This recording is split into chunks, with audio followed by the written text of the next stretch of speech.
আসসালামু আলাইকুম প্রিয় তরিকতের ভাইরা, সবাই কেমন আছেন? আশা করি সবাই ভালো আছেন।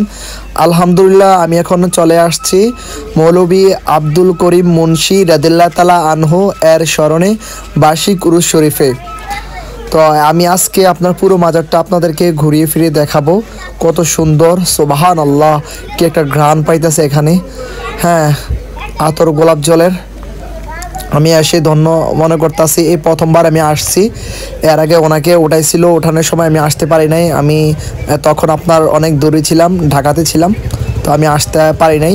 পরে শুনছি যে এখানে মাজার পরে কবর থেকে তোলে উত্তোলন করে তারপর এখানে মাজার করছে। সুবহানাল্লাহ, যত দেখতেছি ততই মন ভরতাছে না। জান্নাত সে কম নেই অলিকা আস্তানা। সুবহানাল্লাহ, সুবহানাল্লাহ। অনেক ভাইয়াদের প্রশ্ন থাকবে এই জায়গাটা কোথায়। এটা হলো ভাই কুমিল্লা ময়নামতি খলিলুর রহমান রেজবি সাহেবের আব্বা মৌলভী আব্দুল করিম মুন্সি রাদিয়াল্লাহু তাআলা আনহু। ওনাকে কবর থেকে 10 মাস 15 দিন পর দেহ মোবারক তুলেছিলেন, সহ শরীরে জিন্দা ছিলেন। অলিদের কোনো মরণ নাই, তাদের কোনো ভয় নাই। সুবহানাল্লাহ। ওনার সন্তানেরা স্বপ্নযোগে জানতে পারেন ওনার লাশ কবরে পানিতে ভাসতেছে। তারপর পবিত্র দেহ উত্তোলন করা হয় এবং সযত্নে মাজার শরীফ করা হয়। তো আপনার দেখুন মাজার শরীফটা কি সুন্দর, কি উজ্জ্বল। সুবহানাল্লাহ। জিন্দা অলির মাজার হলো শান্তির আবাসস্থল। আল্লাহর অলি শুয়ে থাকেন ওই মাজারের তল।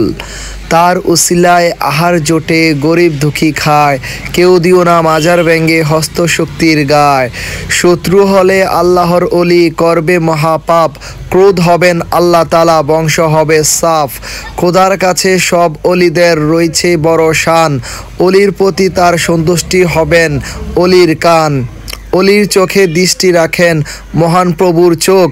তার মাজারে হাত দিবে না, লাগাবে না নখ।